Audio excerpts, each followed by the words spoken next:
three men, three different centuries, three completely different fields.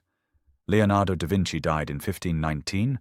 Nikola Tesla was born 343 years later. Albert Einstein was born 22 years after that. They never met. They had no direct influence on each other's work. Their areas of genius, art and anatomy, electrical engineering, theoretical physics, had almost nothing in common. And yet, researchers studying the cognitive profiles, the working habits, the specific patterns of thought and behavior across the lives of history's most remarkable minds have found a set of characteristics that appear, with striking consistency, in the people who changed how humanity understands itself and its world. Not talent, not IQ, not the mysterious ingredient that we call genius and leave undefined. Specific, documentable, in some cases learnable patterns of thinking and living. Patterns that Einstein, Tesla, and Da Vinci all shared, and that most people who know their work have never been told about. By the end of this, you'll understand what those patterns are, where they come from, and why the minds that changed history were often the minds that the world around them initially found most difficult to place. The first pattern: they thought in images, not words. Einstein described his own cognitive process with unusual specificity in a letter he wrote in 1945. He said that the words or language, as they are written or spoken, do not seem to play any role in his mechanism of thought. The psychical entities which seem to serve as elements in thought are certain signs and more or less clear images which can be voluntarily reproduced and combined. He was describing visual and kinesthetic thinking, the use of mental imagery, of imagined spatial relationships, of felt physical intuitions about how systems would behave, as his primary mode of cognition. The famous thought experiment that preceded the special theory of relativity was not a mathematical derivation. It was an image. A 16-year-old Einstein imagining what it would feel like to ride alongside a beam of light. What the beam would look like from that perspective, what the implications of that visual scenario would be for the physics of motion and time. Not an equation, a picture in motion. Da Vinci's notebooks, thousands of pages filled with drawings, diagrams, and sketches, are the most direct record we have of how one of history's most extraordinary minds actually worked. Almost everything he thought began as a visual representation. Anatomy understood through meticulous drawing that revealed what dissection alone could not show. Engineering conceived through sketches that worked out three-dimensional problems in two-dimensional space. Scientific observation rendered as image first, language second, if at all. Tesla described designing his machines entirely in his mind before building physical prototypes.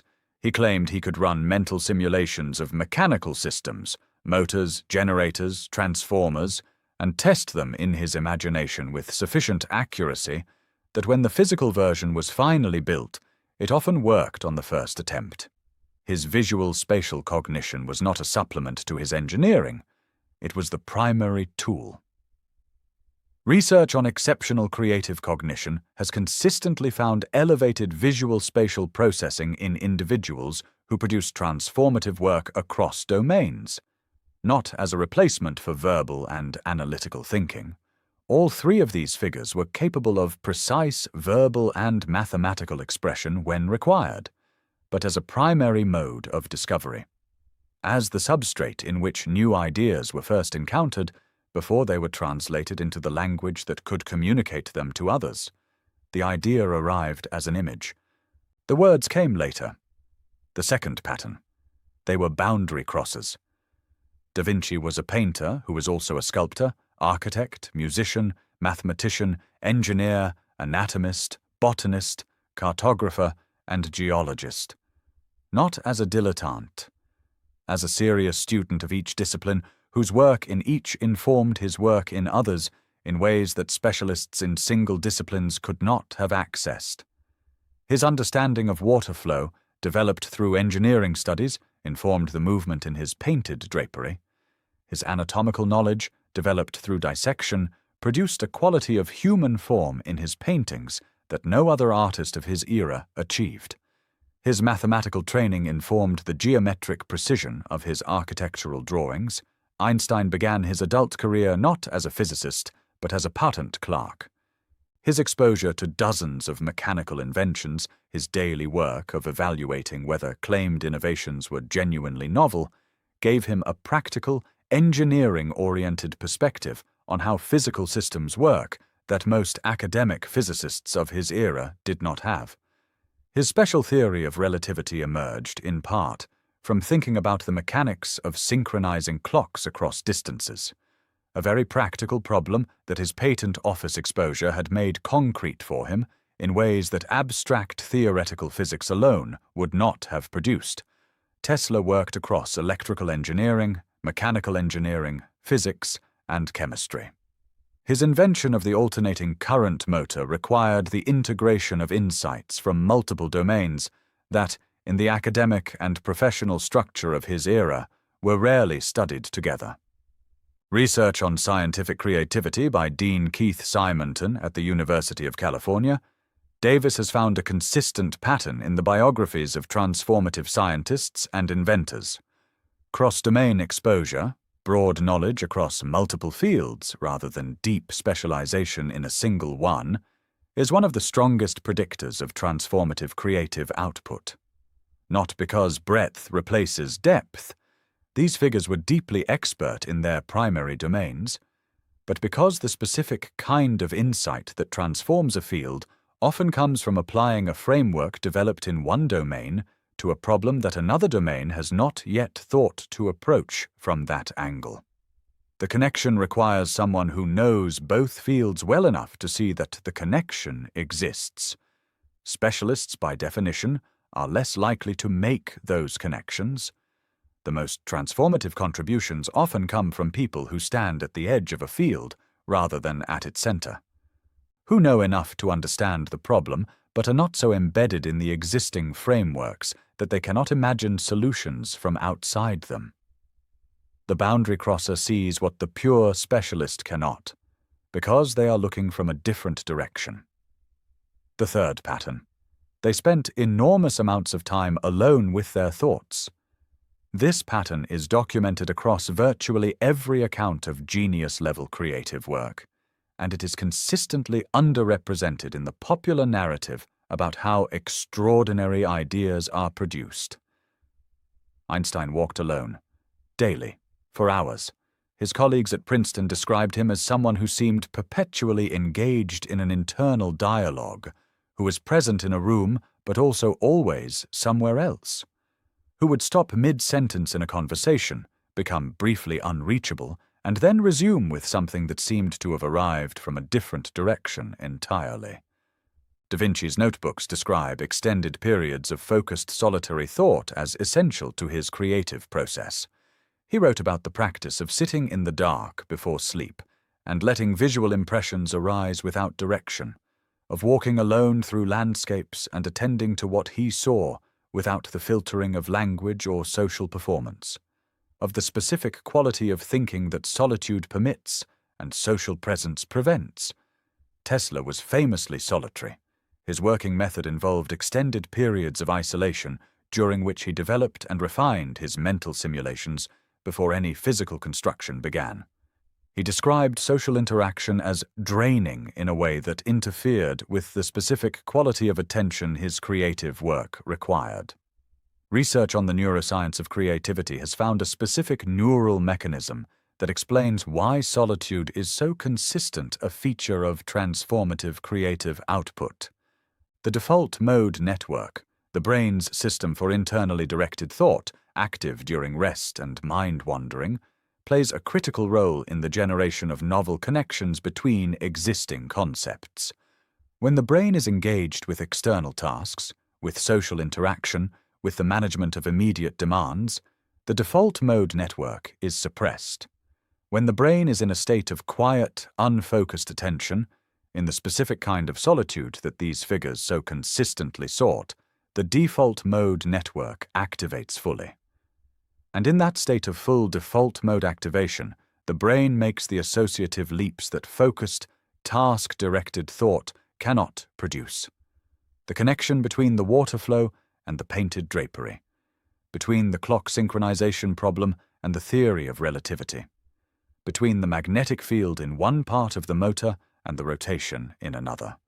These connections do not emerge from focused analytical work. They emerge from the wandering, associative, apparently unfocused state that solitude permits. The quiet, it turns out, is not the absence of thinking. It is where the most important thinking happens. The fourth pattern. They had a quality that looks, from the outside, like obsession. Da Vinci spent 20 years on the painting of the Mona Lisa. He carried it with him, continued working on it until his death, could not let it go. Tesla worked 18-hour days for extended periods, became so absorbed in technical problems that basic self-care collapsed around the absorption. Described the experience of working on a compelling problem as one in which the distinction between work and life became irrelevant. Einstein described the feeling of being gripped by a problem as one of the defining features of his creative life, of problems that followed him from the lab into daily life, that inhabited his thinking while he walked and ate and tried to sleep. Psychologist Mihaly Csikszentmihalyi studied what he called flow, the state of complete absorption in a challenging task. His research found that people who consistently achieve at the highest levels in their domains are distinguished not primarily by talent or intelligence, but by the frequency and depth of their flow states, the capacity to become completely absorbed, to lose track of time, to sustain intense focus for periods far exceeding what ordinary engagement would permit. But there is a distinction the research makes that the popular account of obsessive genius often misses. The obsession of creative genius is not generalized compulsion. It is highly specific, directed, organized around the problem that is being worked on. Da Vinci's absorption in anatomy did not prevent him from being fully attentive to music when he was working on music. Tesla's intensity around electrical engineering was not neurotic preoccupation, but precise focus on the specific unsolved problem currently demanding his attention.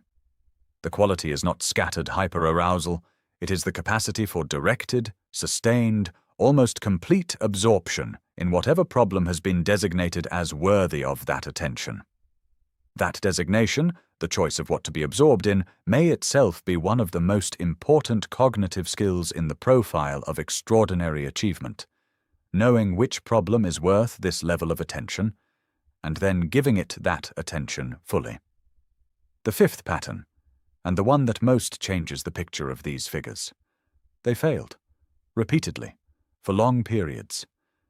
Da Vinci left the majority of his projects unfinished. The notebooks are full of works that were never completed, inventions never built, paintings never finished, scientific investigations never published. He struggled with the gap between his vision and his ability to execute across a lifetime of extraordinary output. Tesla died bankrupt. His later career was marked by grand claims about technologies that never materialized and relationships with investors that consistently collapsed. The inventor who had transformed the delivery of electrical power spent his final years largely alone and largely dismissed. Einstein spent 9 years after the special theory of relativity trying to produce a general theory. 9 years of failure, false starts, and mathematical dead ends before the solution appeared. The period between his two most famous contributions was not one of continuous triumph. It was one of extended, often agonizing struggle. Research by Simonton on the relationship between productivity and creative achievement found something that challenged the idea that genius produces a reliably high rate of success. The most creative scientists, inventors, and artists were not those with the highest success rate. They were those with the highest total output, which inevitably meant the highest total failure rate. Picasso produced more than 20,000 works. Most of them are not considered among his important contributions. Bach composed more than 1,000 musical works. A fraction of them are regularly performed today. Edison held more than 1,000 patents. Most of the inventions they described were never commercially successful. The pattern is not that these figures found the formula for success and applied it reliably. The pattern is that they produced at sufficient volume and with sufficient tolerance for the failure that volume inevitably generates, that the genuinely transformative work emerged from within the larger body of ordinary and failed work. The genius is not the one who succeeds more reliably. It is the one who produces more, who fails more, who continues despite the failure because the work itself, the absorption in the problem, the movement of thought, the pursuit of the answer, is the point, not the recognition that might eventually follow. The extraordinary output is the residue of an extraordinary work rate. And the extraordinary work rate is possible only when the work is not primarily organized around success, but around the specific pleasure, the flow, the absorption, the complete engagement of doing the thing itself. 3 men, 3 different centuries, 3 completely different fields. That's where we started. And now you know what connected them. Not talent, not IQ, not the gift that arrives without cultivation. Visual thinking that found connections others couldn't see. Boundary crossing that brought frameworks from one domain to bear on problems in another. Solitude that permitted the associative, default mode thinking that focused analytical work prevents. Absorption that sustained the specific quality of attention that difficult problems require. And a relationship with failure that treated it not as evidence of limitation, but as the inevitable accompaniment of sufficient output. These are not personality traits locked behind genetics. They are patterns of cognition and behavior, some of them more natural to some people than others, all of them more present in some environments than others, all of them, to varying degrees, available to anyone willing to understand what they are and why they work. The story of genius is not the story of gifts you were not given. It is the story of patterns you were not shown. And patterns, unlike gifts, can be learned. If the science behind extraordinary human achievement matters to you, the real research, explained without the mythology, subscribe. No inspiration theater, no greatness promises, just the psychology and cognitive science that holds up, and what it means for how you think and work. The next video goes into why the most creative people in history were often the most misunderstood in their own time, and what the research says about why genuinely new ideas almost always meet resistance before they meet acceptance. Hit subscribe. That one is worth staying for. There is a 6th pattern that the research documents, one that rarely makes it into the popular accounts of these figures, because it is less dramatic than the others and more difficult to romanticize. They were voracious, systematic, lifelong learners, not in the casual sense of people who read broadly and find many things interesting, in the specific, almost obsessive sense of people who pursued understanding with the same intensity they brought to their own work. Da Vinci's notebooks reveal not just a record of his own investigations, but a systematic engagement with the knowledge of his era across every domain he could access. He read extensively. He sought out experts, anatomists, engineers, mathematicians, architects, and questioned them until he understood not just what they knew, but why they knew it. He treated every encounter with expertise as an opportunity to extract information he did not yet have. He was not content with surface understanding. He wanted the mechanism, the principle, the underlying structure that explained the observed phenomenon. Einstein read philosophy with the same seriousness he brought to physics. His engagement with Mach, Kant, and Hume, with questions about the nature of knowledge, the relationship between observation and reality, the foundations of scientific reasoning, was not casual intellectual curiosity. It shaped in demonstrable ways his approach to theoretical physics. His willingness to question the assumptions embedded in existing physical frameworks, the assumption that time is absolute, the assumption that space is uniform, came partly from a philosophical training that taught him to identify and examine foundational assumptions that his contemporaries had not thought to question. Tesla read everything he could access. His recall of material he had read was described by contemporaries as extraordinary. He could recite passages from books he had read decades earlier with apparent accuracy. Whether or not the accounts are fully accurate, they describe a person whose engagement with written knowledge was unusually intense and systematic. Researcher Micheline Chi at Arizona State University has studied expert learning across domains. What separates the people who develop genuine deep understanding from those who accumulate superficial familiarity? Her finding is relevant here. Experts do not just know more facts than novices. They organize knowledge differently. They understand it at the level of principles rather than at the level of examples.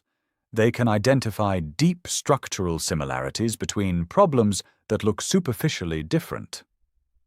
This kind of structural understanding, the ability to see through the surface features of a problem to the underlying principle, is developed through a specific kind of learning. Not passive reading, not collecting information, active, effortful engagement with the material, generating explanations, testing understanding against new problems, identifying gaps and specifically addressing them. The same quality of engagement applied to learning, that deliberate practice applies to skill. The figures who changed their fields were not simply smarter than their contemporaries. Many of their contemporaries were highly intelligent. Many had access to the same bodies of knowledge. What distinguished the transformative ones was the depth of their engagement with that knowledge, the refusal to stop at surface understanding, the specific quality of attention that kept interrogating a principle until it was understood at the level where it could be generalized, extended, and applied to problems it had not previously been used to address. There is one final thing worth noting about all three of these figures, something that connects all six of the patterns described above, and that most accounts of their lives, focused on the products of their thinking rather than the process, consistently underemphasize. They were genuinely, profoundly interested in the world, not as a posture, not as a performance of intellectual curiosity, as a basic orientation to existence, a fundamental tendency to find things worth understanding everywhere they looked, and to pursue that understanding with an intensity that most people reserve for their immediate concerns. Da Vinci's notebooks record his curiosity about why the sky is blue, why waves in water behave as they do, how birds achieve flight, what the relationship is between the structure of the human face and its expression of emotion. No domain was too small or too ordinary to warrant serious attention. The question worth asking was wherever he happened to be looking. Einstein described physics as a physical sensation, the feeling of being gripped by a problem in the gut, of being unable to let it go, not because completion was required, but because the question itself was compelling. Tesla described the relationship to his work as one of the most profound pleasures of his life. Not the recognition, not the commercial application, the specific felt experience of understanding a problem and finding its solution. This quality, genuine, intense, somewhat unmanageable interest in the world, is not a technique. It is not something that can be adopted through a practice regimen. But it can be noticed, cultivated, given more space than the immediate demands of modern life typically leave for it. The question is not whether you have this quality. Most people do, in some domain to some degree. The question is whether the life you are living gives it enough room to operate, whether the problems you are spending your time on are the ones you are genuinely most interested in, whether the curiosity that is native to you has been given the conditions in which it can actually lead somewhere. These three figures, in their different centuries, in their different fields, are not evidence that genius is reserved for a particular kind of person. They are evidence of what becomes possible when genuine curiosity, unusual depth of engagement, and the specific patterns described above are all operating together. Over time, with enough solitude to think, with enough failure to keep going, with enough interest in the questions themselves to make the work its own reward. That is the common thread. Not genius as inheritance.